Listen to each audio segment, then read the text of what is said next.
قرآن مجید کی سب سے بڑی حجم کے اعتبار سے سورت ہے جو 40 آیات پر 40 رکوعات پر مشتمل ہے، اور یہ مدینہ المنورہ میں حضور علیہ السلام کے قلب اطہر پر نازل ہوئی، اور اس سورت کا آغاز حروف مقطعات سے کیا جا رہا ہے۔ حروف مقطعات وہ ہوتے ہیں کہ جن کی تعویل اللہ کے علاوہ کوئی نہیں جانتا، لا یعلم تعویلہ الا اللہ، اس کی تعویل اللہ ہی جانتا ہے، اس کا رسول ہی جانتا ہے۔ ہاں علماء نے اس پر گفتگو کی ہے، الف سے مراد اللہ، لام سے مراد جبریل امین، اور میم سے مراد مصطفیٰ کریم صلی اللہ علیہ وسلم کی ذات ستودہ صفات۔ ویسے یہاں ایک خوبصورت بات لکھی ہے شاہ عبدالعزیز محدث دہلوی نے، وہ فرماتے ہیں الف سے مراد اللہ بات تو سمجھ میں آتی ہے، اور میم سے مراد محمد صلی اللہ علیہ وآلہ وسلم یہ بات بھی سمجھ میں آتی ہے، تو جبریل تو جیم سے ہوتا ہے، لام سے تو نہیں ہوتا۔ تو یہ جو علماء فرماتے ہیں الف سے مراد اللہ ہے، لام سے مراد جبریل ہے، میم سے مراد محمد صلی اللہ علیہ وآلہ وسلم ہے، تو یہ باقی دو چیزیں تو سمجھ میں آ گئیں، لیکن جبریل تو جیم سے ہوتا ہے، لام سے تو نہیں ہوتا۔ تو پھر خود فرماتے ہیں کہ عرب میں چونکہ غلام و آقا کا ماجرا تھا، تو جب وہ اس طرح لکھتے تھے تو جو آقا کا نام تھا اس کا پہلا حرف لکھتے تھے، غلام کے نام کا آخری حرف لکھتے تھے، تو گویا جبریل کے کو جیم سے نہیں لکھا، لام سے لکھا ہے، قرآن کھولتے ہی پتہ چل جائے کہ جبریل میرے نبی کے در کا نوکر ہے۔ تو یہاں یہ فکر کہ جبریل استاد تھا، معلم تھا اور حضور شاگرد تھے، اس کی نفی قرآن کھولتے ہی ہو گئے کہ اس کو جیم سے نہیں لکھا گیا، اس کو لام سے لکھا گیا ہے۔ تو کہا الف لام میم ذالک الکتاب لا ریب فیہ، یہ وہ بابرکت بلند رتبہ کتاب قرآن مجید ہے جس میں کوئی شک نہیں، دنیا کی کوئی کتاب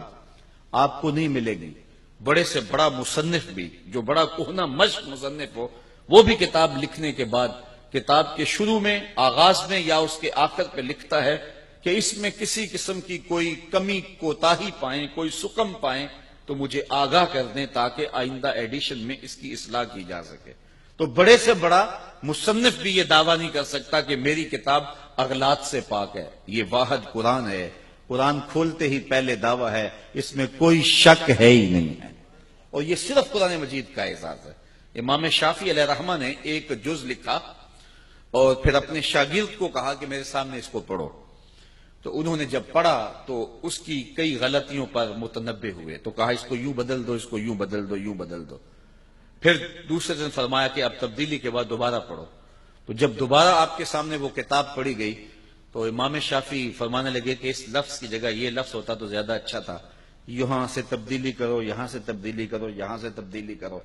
تو اس نے تبدیلی کی، تو اگلے دن جب پھر پڑھی گئی تو پھر نئی غلطیوں پر آپ آگاہ ہوئے۔ کہتے ہیں وہ کتاب امام شافعی کے سامنے 70 مرتبہ پڑھی گئی، اور ہر بار کسی نئی غلطی سے آگاہ ہوتے۔ پھر جب اتنی مرتبہ پڑھی جا چکی تو امام شافعی اپنے شاگرد سے کہنے لگے داؤ اسے چھوڑ دے، یہ حق شافعی کی کتاب کو نہیں ہے کہ اس میں کوئی شک نہ ہو، اس میں کوئی غلطی نہ ہو اور امکان نہ ہو، یہ حق صرف اللہ کی کتاب قرآن مجید کو ہی حاصل ہے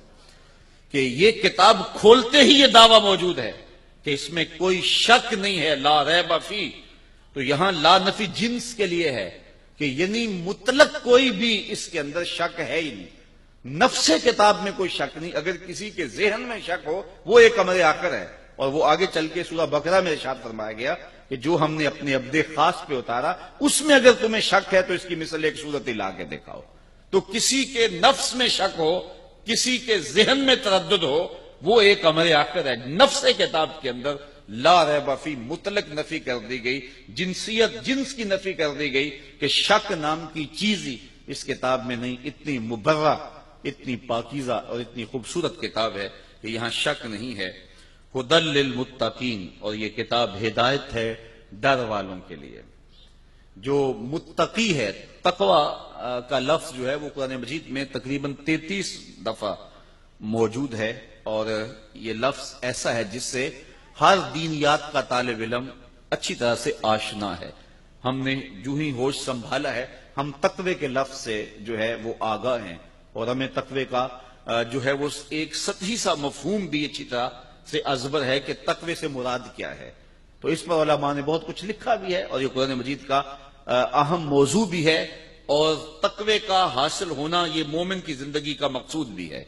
تو اس تقوی کو سمجھ لینا چاہیے کہ یہ تقوی کیا ہے، اور تقوی کے حاملین ہی متقی کہلاتے ہیں۔ تو متقیوں کے لیے یہ کتاب سراپا ہدایت ہے۔